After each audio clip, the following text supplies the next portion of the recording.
میں دیکھیں یہاں ایک بات عرض کروں، میں نے پہلے ہی کہہ دیا ہے اور میرے خیال میں میری بات سمجھ میں آ جانی چاہیے۔ اہل سنت کا عقیدہ، اہل سنت کا نظریہ وہ یہ ہے کہ صحابہ کرام اور اہل بیت کی محبت ہمارے لیے لازم اور ضروری ہے، اس کے بغیر ایمان مکمل ہی نہیں ہوتا۔ اچھا دیکھیں میری یہ بات دونوں برابر آپ کہہ رہے ہیں۔ جو حضور کی اہل بیت ہے وہ صحابی بھی ہیں، ہاں ہاں جو حضور کی اہل بیت ہے کیا وہ صحابی نہیں ہے؟ صحابی بھی ہیں۔ تو پھر یہاں یہ دیکھیں تفریق وہی کہہ رہا ہوں نا، دیکھیں قرآن اور اہل بیت چھوڑ کے جا رہا ہوں، ٹھیک ہے؟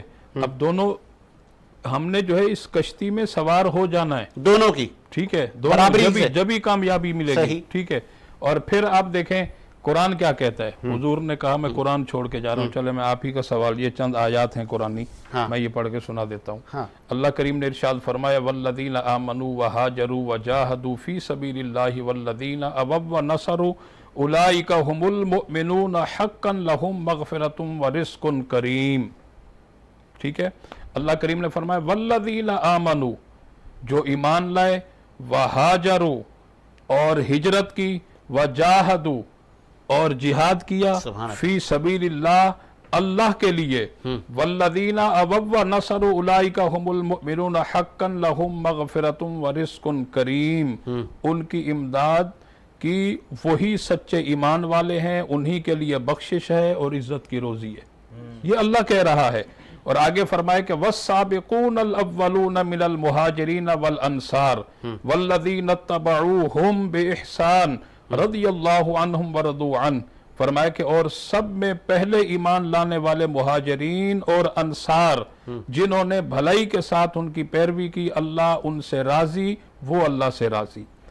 تیسری آیت میں فرمایا وَأَعَدَّ لَهُمْ جَنَّاتٍ تَجْرِي تَحْتَهَا الْأَنْهَارُ خَالِدِينَ فِيهَا أَبَدًا ذَلِكَ الْفَوْزُ الْعَظِيمُ، اور ان کے لیے تیار کر رکھے ہیں باغ جن کے نیچے نہریں بہتی ہیں، ہمیشہ رہیں گے، ان میں یہی بڑی کامیابی ہے۔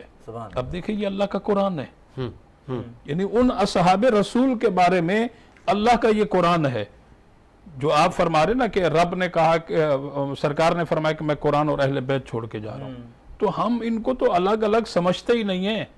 الگ الگ ہوتے تو پھر کسی ایک کی محبت سے آپ کا ایمان کمپلیٹ ہو جاتا۔ کیا کوئی ایسے صحابہ رسول تھے کہ جن کی اہل بیت کے ساتھ انبن تھی؟ کوئی انبن نہیں تھی، سب الحمدللہ شیر و شکر تھے، آپس میں شیر و شکر تھے۔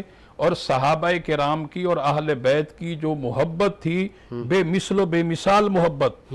آپ حضرت عمر ابن خطاب فاروق اعظم رضی اللہ تعالیٰ عنہ کا واقعہ اٹھا کر کے دیکھیں کہ جب آپ کا بیٹا گھر آیا، جب آپ شام کو گھر آئے تو بیٹے نے بتایا کہ ابا جان آج ہم سید الشہداء سیدنا امام حسین رضی اللہ تعالیٰ عنہ کے ساتھ جو ہے وہ کھیل رہے تھے، تو جب آپ جو ہے مسجد نبی میں خطبہ دینے کے لیے منبر پر تشریف لائے تو سرکار امام حسین نے فرمایا دیکھو یہ ہمارا نوکر آیا ہے، ہمارا خادم آیا ہے، تو اس کے غلام آیا ہے، روایت کے اندر غلام کا لفظ ہے۔ تو اس کے بعد جو ہے حضرت عمر لیٹے ہوئے تھے، جب یہ سنا تو اٹھ کر کے بیٹھ گئے اور فرمایا کہ دوبارہ بتاؤ بیٹے کیا کہہ رہے ہو؟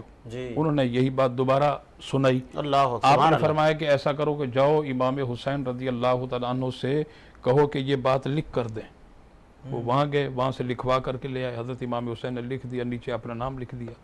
اس کے بعد آپ نے گھر والوں کو وصیت کی، فرمایا کہ جب مجھ پر موت آئے میں دنیا سے رخصت ہو جاؤں تو جب قبر میں مجھے دفن کیا جائے تو اس کے ساتھ امام حسین کی اس تحریر کو بھی دفن کیا جائے، کیونکہ میری بخشش کے لیے امام حسین کی یہ جو ہے وہ تحریر ہی کافی ہے۔ یہی تو مسئلہ ہے نا، یہی تو دکھ ہوتا ہے نا۔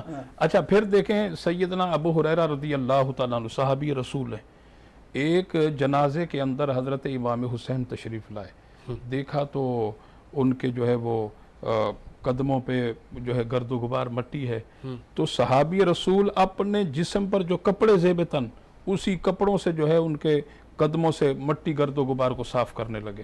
تو حضرت امام حسین نے فرمایا کہ آپ جو ہے میرے نانا جان کے صحابی ہیں، آپ یہ کیا کر رہے ہیں؟ کہنے لگے نہیں، آپ کا مقام جو آپ کے نانا جان کی بارگاہ سے ہم نے سنا ہے، اگر یہ دنیا کو پتہ چل جائے تو آپ کو زمین پر پیدل بھی نہیں چلنے دیں گے، اپنے کندھوں پر اٹھا لیں گے۔ کیا خوبصورت بات کی مولانا صاحب نے۔ اور پھر مجھے وہ یاد آ گیا کہ ہر صحابی نبی جنتی جنتی جنتی.